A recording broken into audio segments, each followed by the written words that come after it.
January 11, dumating si Jade at ang kanyang baby, Momoko, girlfriend niya. Dala niya itong Celine. Sabi ko, bakit? Anong occasion?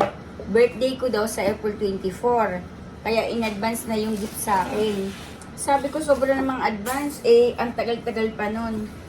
Dumating, galing sa school si Jade. Tapos, nagkita sila ng baby niya, si Momoko.